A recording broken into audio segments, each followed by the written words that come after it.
Chapter 2. What type of stressor are you facing?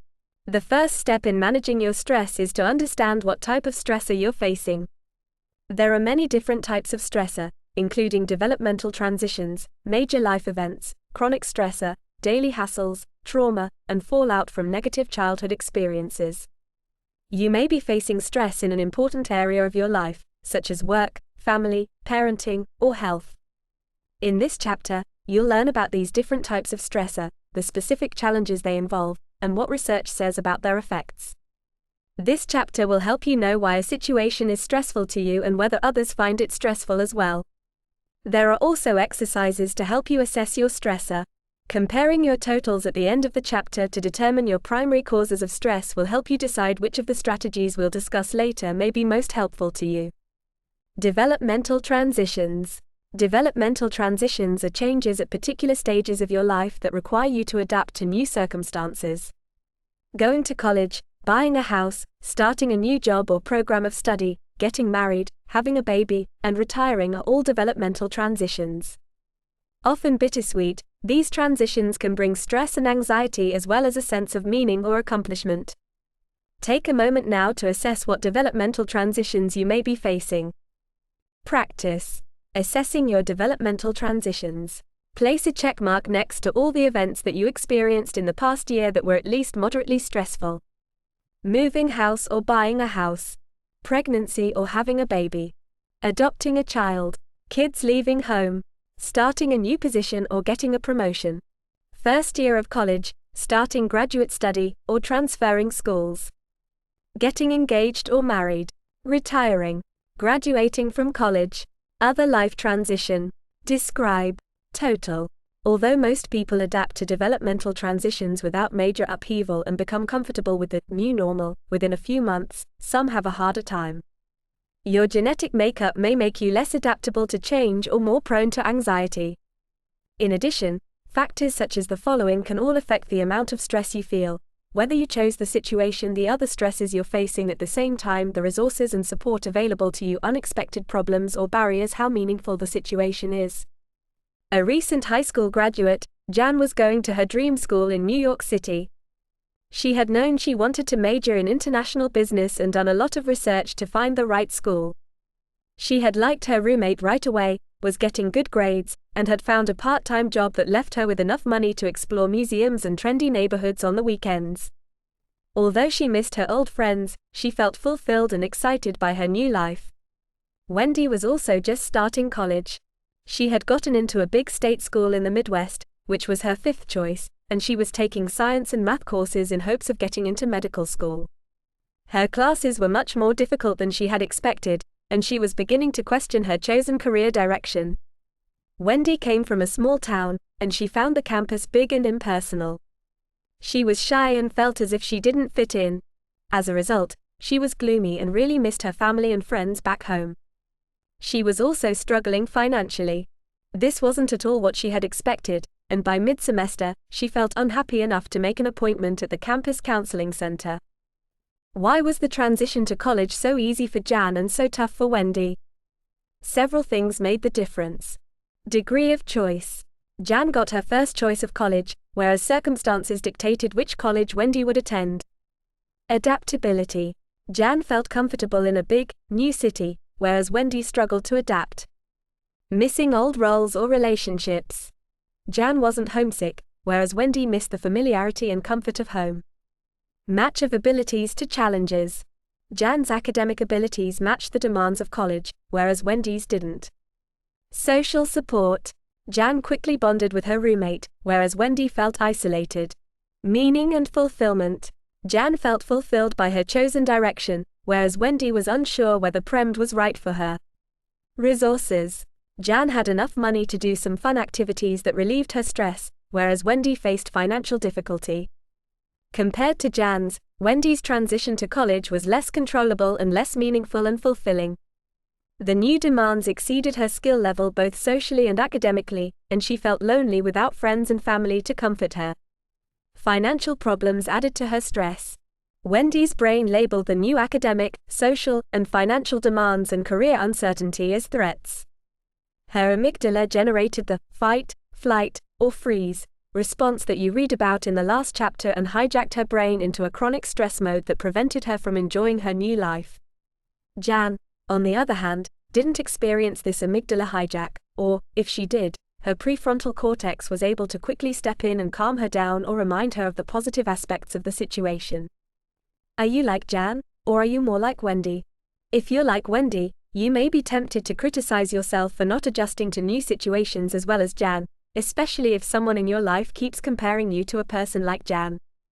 But it's important to take a step back and see that your circumstances are unique and that your feelings of stress may be normal for your temperament and situation. That being said, you bought this book because you'd like to build a more stress-proof brain. Although you may never be a Jan, and you may not even want to be, you can learn coping skills that can help you be the most resilient version of you. For most of us, developmental transitions are a manageable type of stressor. After a while, we learn to adapt to the new situation. However, for some people, lack of resources, support, skill, or controllability exacerbates the stressfulness of developmental transitions. In the next section, we'll discuss a type of stressor that also involves life change but lacks the potentially positive and fulfilling aspects of developmental transitions. Major life events. Although most people develop the skills to cope with developmental transitions, there's another category of stressful life events involving failure, threat, or loss that may be more challenging.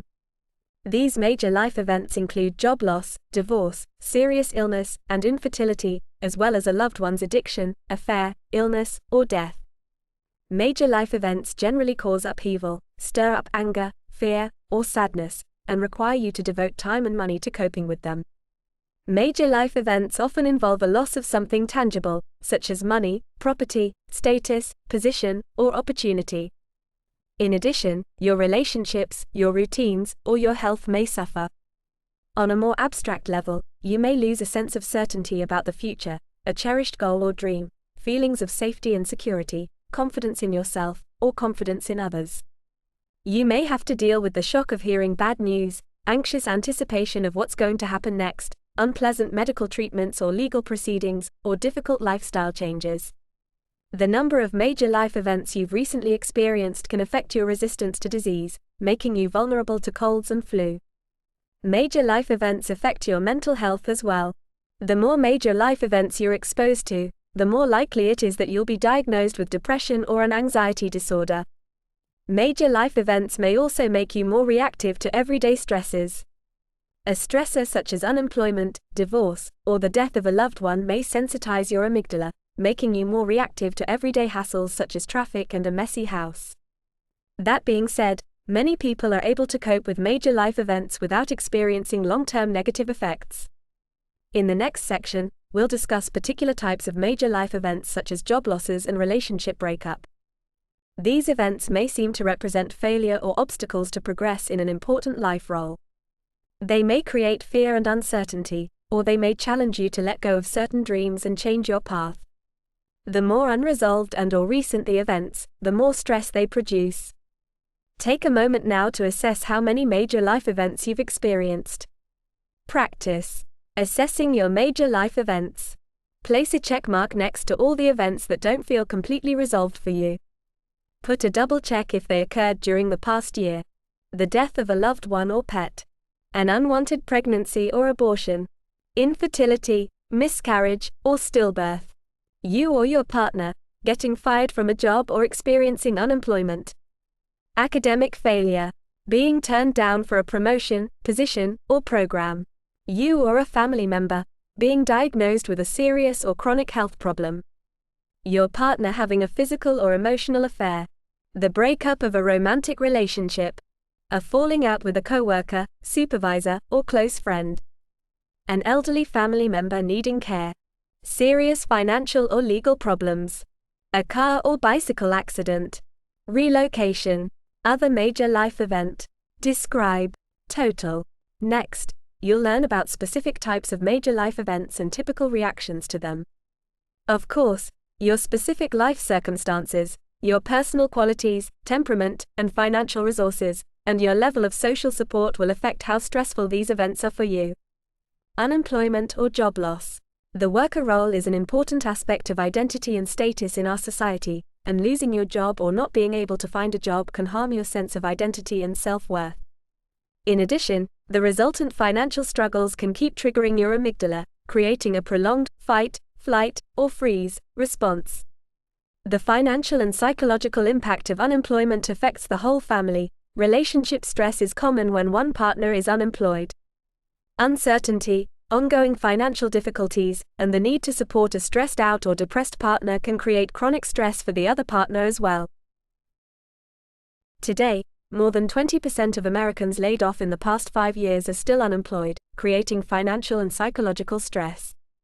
Two groups especially vulnerable to unemployment stress are millennials looking for a first job after college and workers over the age of 50. If you're unemployed, the contrast between what you expected life to offer you and what you now have may cause your brain to go into fight, flight, or freeze mode. What's the best way to cope with a long period of unemployment? Research studies show that having routines and projects to structure your time, optimism about the possibility of finding a new job, and support from family and friends can help you maintain a sense of normalcy and preserve your self-esteem. McKee Ryan et al., 2005. Even more important is to find a sense of positive core identity. The trick is to see yourself as worthy or successful in life despite being unemployed.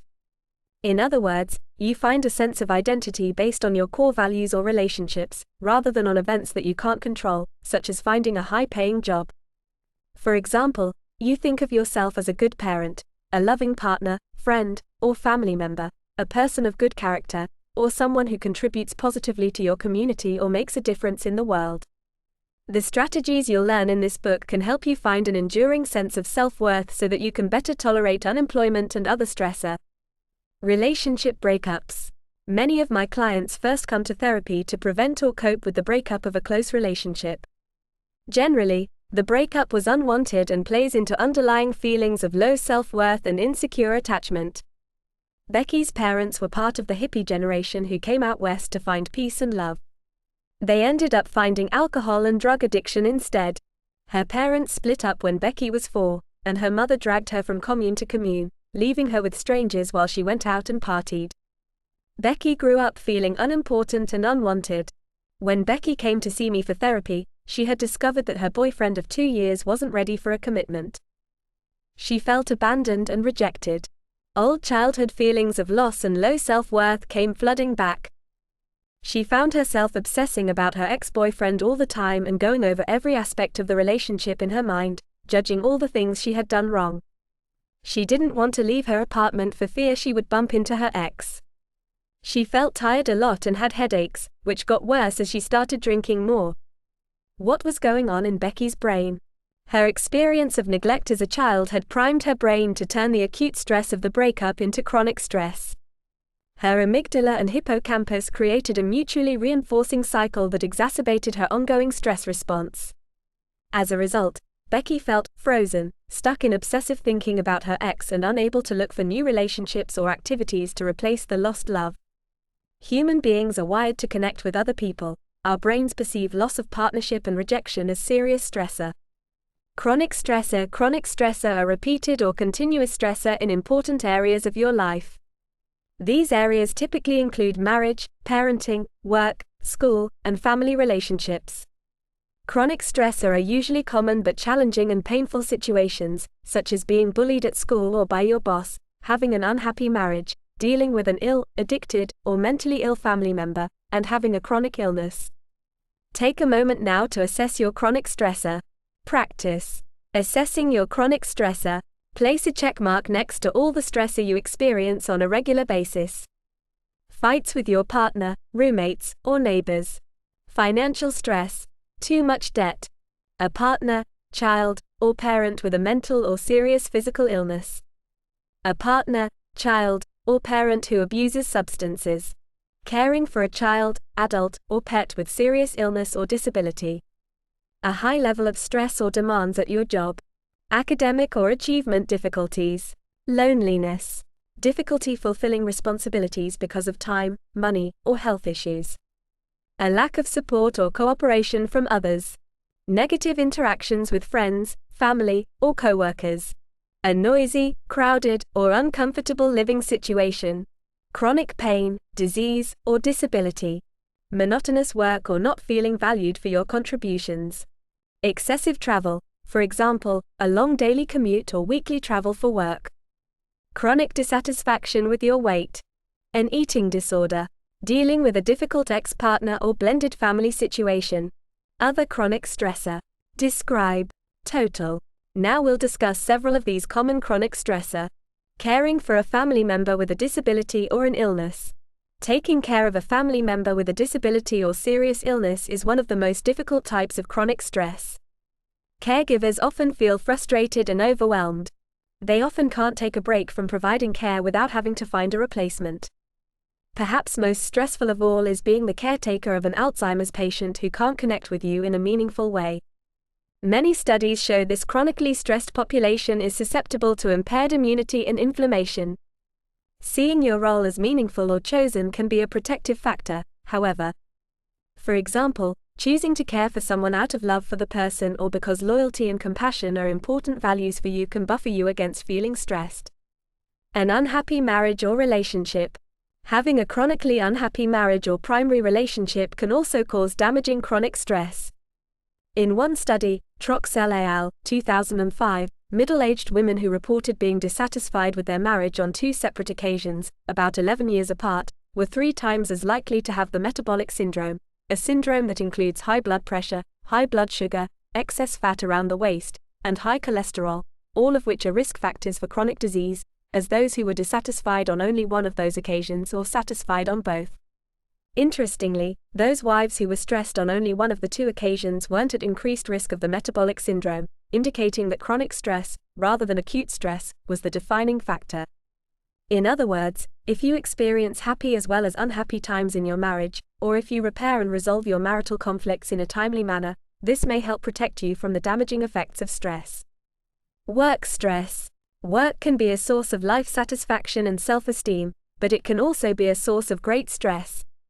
Many workers report working 12-hour days, not taking lunch breaks, having work-related neck or back pain, or calling in sick because of stress-related health problems.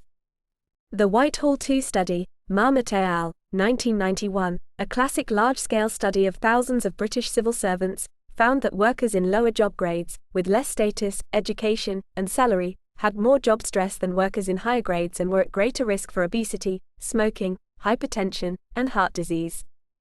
So, it's not the boss at head office who feels the greatest stress, it's the worker who has to perform and meet deadlines or quotas without having control over schedules or demands. Highly demanding jobs in which the worker has little control over decision-making or resource allocation are the most stressful. Job stress also depends on the fit of the worker to the position. Some people thrive in a high-stress, busy environment, whereas others feel overwhelmed.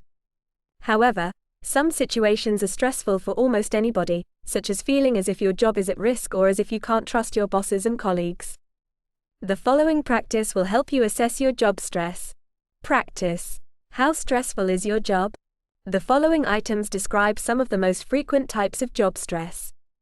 For each type of stress that you're currently experiencing, write a number from 1, not at all stressful, to 7, extremely stressful, that best represents how stressful this aspect of your job is to you.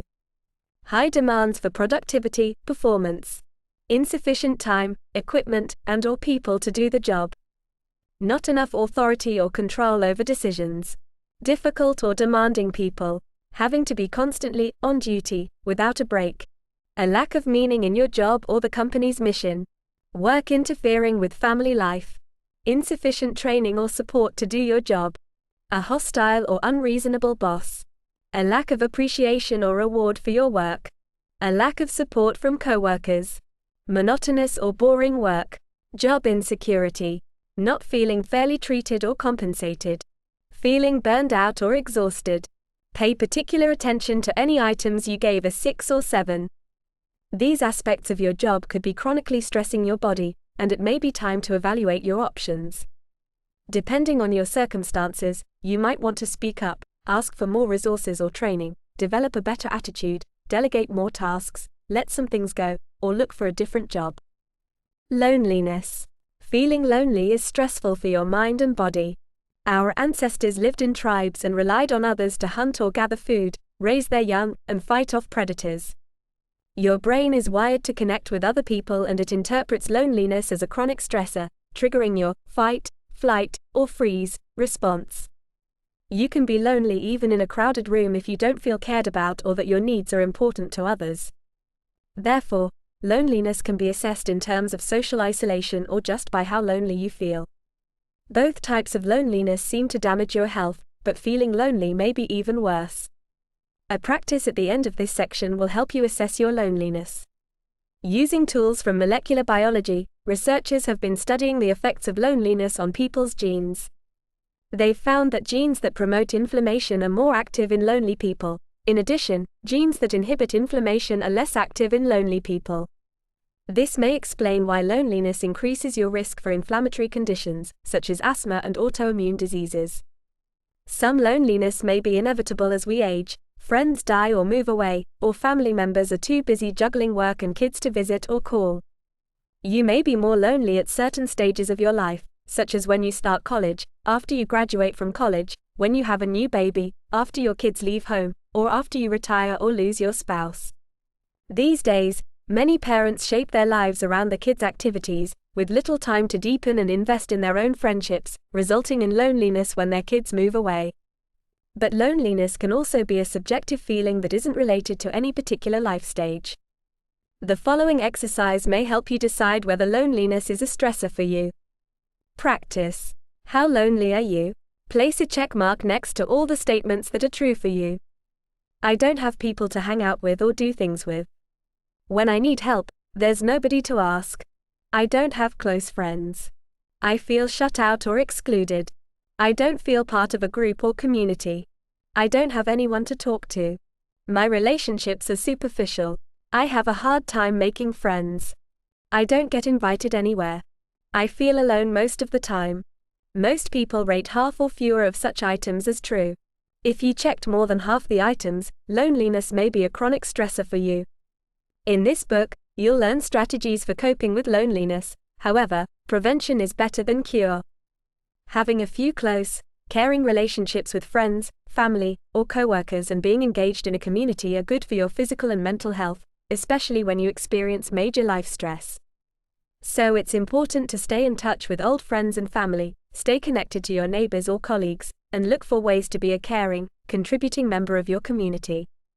Daily hassles. Daily hassles are the minor irritations we all experience. The printer jams, or you lose your keys. You get stuck in traffic, or there's nothing to eat in the house. You get a traffic ticket or have to pay late fees.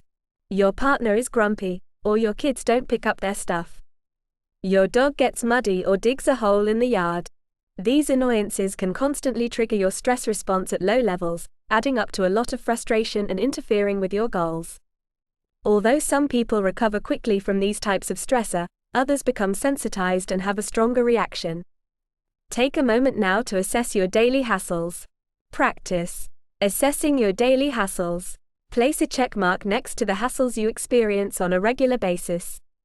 Traffic delays, slow or aggressive drivers, costly or time-consuming home or car repairs, computer or equipment problems, regularly misplacing your keys, your wallet, your phone, or other important items, work or household chores piling up, difficult logistics of childcare, other people not doing their share, problems with wildlife, rodents, or pets, demands from family members or friends, too many emails, too many calls, or too much paperwork. You or your family members, having frequent colds or flu. Other daily hassles. Describe. Total. There are many reasons why daily hassles can engage your amygdala's fight, flight, or freeze response. First, they may block you from an important goal, and you may see them as unnecessary or due to incompetence. Many times, I've been stuck behind slow drivers on the one-lane roads that take me to work. I have to watch the way I think about these things. If I start thinking, why is this person going so slowly? Is she clueless? Or I could have made that traffic light if he had only moved a bit, and now, because of him, I'm stuck for another 5 minutes, then I've taken a big turn onto the stress highway. I know my clients don't want to see a therapist who's red in the face and muttering about incompetent drivers, to say nothing about the long-term effects on my health. A second reason why daily hassles can turn into a major source of stress is that when they accumulate, you don't have enough time to recover from one problem before another rears its ugly head. Our brains and bodies are wired for acute stress followed by recovery, not for a barrage of stressor. I have a great example of stressor accumulation from my own life. Because housing is so expensive in the Bay Area, most people have no choice but to move into houses built in the 1950s in various states of disrepair. In the past few years, I've spent hundreds of hours dealing with broken dishwashers and washing machines, rat droppings and hornets' nests, raccoons and gophers, electricity that goes out in a storm, sewers backing up, broken pipes, leaky toilets, and a landlord we had to take to small claims court. I now totally understand why some studies of stress find that daily hassles have a more damaging effect on people's health than even major life events experienced in the past year. When there's no time to recover from one problem before the next one hits, your system starts wearing down from the stress. My way of coping with these unavoidable stressors is to write a book about stress. What's yours? A third reason why daily hassles can turn into major stress is that when you're already stressed by a major life event, you have fewer resources left to deal with the unexpected stuff or the day-to-day turmoil of life. Many high-functioning executives deal skillfully with major crises at work but stress their spouses out with temper tantrums or lack of cooperation. It's as if, when piled on top of work demands, the continual day-to-day problems and logistics of the household send them over the edge. Another category of stressor that can have a big impact on your health is adverse childhood events, ACEs. Even though these events happened a long time ago, they may have shaped your brain to be more reactive to current stressor. Adverse childhood events, ACEs. The memory of traumatic events from your childhood can make you more physiologically and psychologically reactive to current stressful events. This is because traumatic events can affect how you interpret the meaning of stressful events and how easily you get triggered into feeling helpless, unsafe, or incompetent. It's important to understand and respect your own sensitivities when it comes to stress, so that you don't blame yourself for overreacting. Clients often tell me, everybody else seems to just get on with it, whereas I feel paralyzed and scared any action I take will make things worse. These clients may have learned from past trauma that there's no escape from a bad situation. Their brains may have learned to respond to stress by freezing because their past attempts to fight or escape were punished or ignored. One of the largest studies of relationships between childhood trauma and adult functioning, Felitti et al. 1998, Brown et al. 2009, used physical tests and psychological questionnaires to assess 17,000 participants. Almost two-thirds of participants reported having experienced at least one ACE. More than 1 in 5 participants reported having experienced 3 or more ACEs. The more ACEs participants reported, the worse their health. Those who said they had experienced more ACEs were more likely to have heart or liver disease, to smoke, to suffer from alcoholism, to be a victim of domestic violence, or to be diagnosed with major depression. From this study, it seems that the stress of experiencing multiple ACEs can affect people's health decades later. That's why the powerful stress management tools in this book are so important. Take a moment now to assess your ACEs. Practice assessing your ACEs. Place a check mark next to all the events you were exposed to prior to the age of 18. Physical abuse, sexual abuse, emotional abuse or a narcissistic parent, physical or emotional neglect, a parent with a mental health or substance abuse problem, parental separation or divorce, a seriously ill or injured family member, being adopted, witnessing family violence, the death of a family member or close friend, homelessness or poverty, being bullied, threats, humiliation, deliberate exclusion, and so on. Total. If your total is 3 or more check marks, it's particularly important that you learn to manage your stress. The next category of events we'll discuss is trauma. The words trauma and PTSD are often associated with military combat, but there are many different types of trauma, as you'll see below. Trauma. A trauma is an event that involves a threat to life or physical harm to you or your loved ones. This includes many ACEs as well as other kinds of victimization, such as being raped, being assaulted, being in a serious accident, having a life-threatening illness, serving in military combat, or living through a natural disaster. Following a trauma, about 15% of people develop full-blown post-traumatic stress disorder, PTSD, and many others experience ongoing symptoms. Symptoms of PTSD include high anxiety, angry outbursts, dissociating or mentally checking out when stressed, reliving the traumatic event, difficulty remembering parts of the event, a belief that the world is unsafe, difficulties with intimacy, nightmares. Some people with PTSD have lower resting cortisol levels than people without PTSD. In healthy people, cortisol is highest in the morning. In people with PTSD, cortisol levels are more constant throughout the day. Their autonomic nervous systems become more rigid, so they have a hard time winding down in the evening. People with PTSD are also more likely to smoke, are at higher risk of heart attack, and are more likely to experience chronic pain. If you think you may have PTSD, consult a mental health professional for an evaluation. Take a moment now to assess your level of exposure to trauma as an adult. Practice assessing your adult traumas. Place a check mark next to all the following events you've been exposed to as an adult: rape, the death of a spouse or child, physical violence toward you or a loved one, a natural disaster, earthquake, flood, fire, and so on. Being stalked or physically threatened, robbery or burglary, a car accident in which someone was seriously injured or killed, a serious or life-threatening illness, accident, or injury, your own or a loved one's. Military combat, something shocking or gruesome, in real life, a verbally or emotionally abusive relationship. Total, how trauma and ACEs affect your stress response. Trauma and ACEs can disrupt your brain's chemical response to stress. When that happens, your prefrontal cortex can't properly assess for threat and provide accurate feedback to regulate your amygdala. Your amygdala becomes sensitized and prone to label unexpected events, often sensory ones, such as loud noises, as threats, which triggers your stress response too frequently. Events may trigger unprocessed aspects of past trauma. You may feel bodily discomfort without knowing why, or you may experience rage or anxiety that seems out of proportion to the situation. If you're vulnerable to these effects, psychotherapy or practicing mindfulness and other exercises in this book can help you train your brain to respond more calmly to day-to-day stress. If in the face of stress or major life events you feel overwhelmed, emotionally flooded, unable to think clearly, or scared to act, this isn't necessarily your fault or a sign that there's something wrong with you.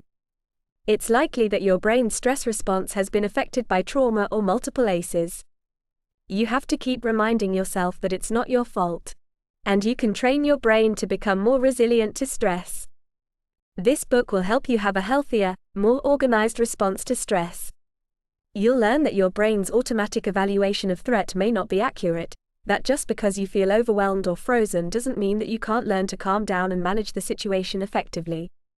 The next practice will help you gain insight into how past trauma or major life events may be influencing your reaction to current stressor. Practice seeing how your stressor connect. In a journal or on a separate piece of paper, describe the stressor you're currently facing. Then read the following questions and write down your answers. Might your past stressor or trauma be affecting your appraisal of or response to your current situation? Do you see any similarities between these events? Do you see any differences? Are there choices you have now that you didn't have then? Is the current situation activating a long-held negative belief, such as bad things always happen to me? If so, what evidence is there that this belief is true or untrue right now? Are you using behaviors or rules, such as, don't ask for help, and, don't show your feelings, that you developed as a result of stressful events in your past? How helpful are these ways of reacting to your current stressor? If they're unhelpful, what alternative strategies could you try? Have you had to cope with a series of life stressor? How is this affecting your reaction to the current situation? Describe any new insights you have about how past events are affecting your current reactions to stress. Are there any changes you can make right now that would help you be less reactive or cope more effectively? In this chapter, you've learned about many different types of stressor. The next section will help you decide which of the strategies we'll discuss in other chapters may be most helpful to you. Dealing with your stressor. Different types of stressor may call for different coping strategies. If you've experienced trauma or multiple ACEs, the strategies in Part 2 of this book, calming your amygdala, are likely to be most useful. Mindfulness, facing and accepting your emotions, self-compassion, and understanding what aspects of the situation you can control can help you deal with the emotional after-effects of these events. If you're dealing with the fallout from a major life event, such as divorce or the death of a loved one, a chronically stressful situation, or a buildup of daily hassles, the strategies in both Part 2 and Part 3, moving on with your prefrontal cortex, are likely to be helpful to you. In addition to understanding and calming down your emotions, you'll need to rebuild. Seeing your stressor as a challenge, overcoming negative thinking, creating positive mental states, and being gritty will help you move forward. By creating healthy routines, you can lay a foundation for stress resilience. If your stressor are mainly developmental transitions, then you're lucky, because they're more temporary and controllable and have more positive aspects. Humans have an amazing capacity to adapt to new situations, and what's stressful now may no longer be stressful once you learn new skills or have time to get used to the new normal. The strategies in both Part 2 and Part 3 are likely to be helpful to you, for the same reasons listed above. In addition to the type of event, your perceptions and judgments about the situation will affect your physiological stress response. The following practice will help you better understand your stress reaction, irrespective of what type of stressor you're facing. It'll help you gain insight into why you're feeling so stressed and guide you in changing your thinking or taking action to improve the situation. It may also help you put the stressor and your reactions in perspective and deal with your feelings of stress in a proactive manner, rather than avoiding them. Practice. Understanding what's stressful for you. Think about a developmental transition, major life event, chronic stress, daily hassle, or trauma that you're currently dealing with. In a journal or on a separate piece of paper, write a paragraph describing the event, or refer to the description you wrote in the previous practice. Identify the most stressful aspect of the event, and explain why it was so stressful. Then read the following questions and write down your answers. How do you feel about this situation? For example, you may have one or more of the following emotions: anger, sadness, confusion, surprise, fear, shame, guilt, happiness. Try to name the specific emotions you're feeling. Are any emotions in conflict with one another? What are the actual or potential losses involved in this situation? They may involve relationships, status or security, material things, hopes and dreams, or other types of loss. What negative outcomes do you fear? How likely are these losses or negative outcomes, and which of them are within your control? To what extent did you choose this situation? Is there a way for you to accept this situation, even if you didn't choose it? Can you work on accepting those parts of the situation that are out of your control? What can you do to cope with the things you can control? How well are you meeting the demands of the stressful situation? Are you getting the work done and completing the tasks that you need to? Are you managing your emotions effectively and making healthy choices? Are you communicating and managing your relationships effectively? What skills, such as assertiveness skills or time management skills, might help you cope? How might you begin learning and practicing these skills? Are there other stressors that are draining your energy, making you more anxious, or making the situation more complicated? How can you better focus on one thing at a time? What type of help or support do you need to deal with the stressor or its emotional impact? For example, do you need practical help, information, resources, or emotional support? Who might be able to provide these for you? What personal meaning or positive challenge can you find in this situation? Is there an opportunity for you to stretch yourself and grow as a person, live in accordance with your values, or meet important personal goals? Your answers to the previous questions can help you figure out how you feel about a particular stressor, why it's stressful for you, and what skills, supports, and resources can help you cope. When you break the stressor down in a logical, stepwise manner, you're using your prefrontal cortex to regulate your amygdala's threat response, rather than just feeling anxious and overwhelmed. Final thoughts. In this chapter, you learned about the types of stressor you have. We discussed how stressful events can accumulate or feed each other, making your amygdala more reactive. You learned that your stress response can be disrupted by childhood adversity or trauma and that past events can make you more reactive to present stressor. The practices gave you greater insight into your stressor, how your stressor interact or accumulate, and what attitudes and actions can best help you cope. Now that you understand what types of stressor you have, you can decide whether A. practicing acceptance and calming your amygdala, or B, using your prefrontal cortex to facilitate positive attitudes and actions, or both, will be most effective for you. In the remainder of this book, you'll learn a variety of tools for stress-proofing your brain.